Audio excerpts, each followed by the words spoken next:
જય શ્રી કૃષ્ણ, જય ગૌ માતા। હવે જો ઘી ગરમ કર્યું છે, સોમવાર હતો તો અને ગાળી લીધું છે અને આ આગલા સોમવારનું હતું એ ભર્યું છે અને હવે આ ગરમ કરેલું આમાં ભરશું તો ઓર્ડર છે તો દેવાનો છે। તો જો જે કોઈને ગાયનું ઘી ખાવું હોય તે અમારા નંબર સ્ક્રીન ઉપર આપેલા છે, કોન્ટેક્ટ કરશો।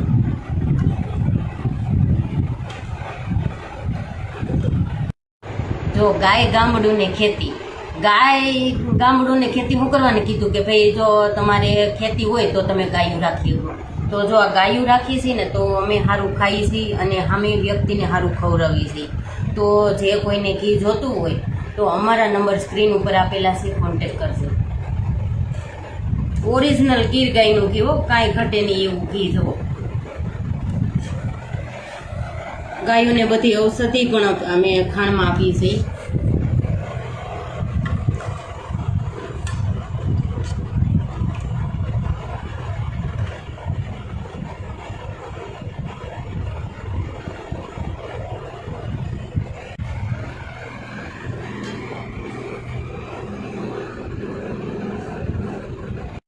અને બીજું કે ભાઈ અમારે વિડીયાના માધ્યમથી અમને સાથ સહકારને સપોર્ટ સારો મળ્યો છે અને અમે મળતો રહીએ એવી અમે આશા રાખીએ છીએ।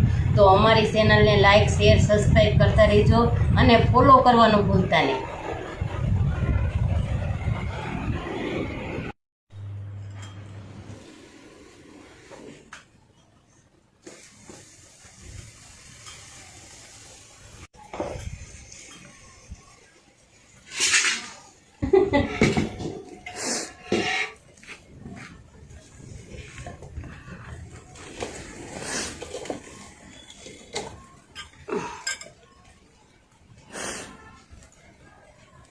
તો જો નાગરવેલના પાન નાખ્યા છે તો એમાં સુગંધ સારી આવે ઘીમાં અને ઘી સરસ કણીદાર બને, એટલા માટે અમે હર વખત નાગરવેલના પાન ઘીમાં નાખીએ। નાગરવેલના પાન છે, પછી બીલીના પાન છે, એવા જે પાન નખાતા હોય ને એ પાન તો અમે ઘીમાં નાખીએ। એક વખત નાગરવેલના નાખીએ, એક વખત બીલીના નાખીએ।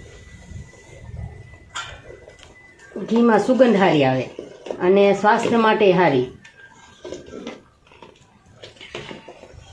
હવે ઘી ગરમ થઈ ગયું છે અને પાંદનો પૂરેપૂરો રસ આમાં બેસી ગયો છે, જુઓ।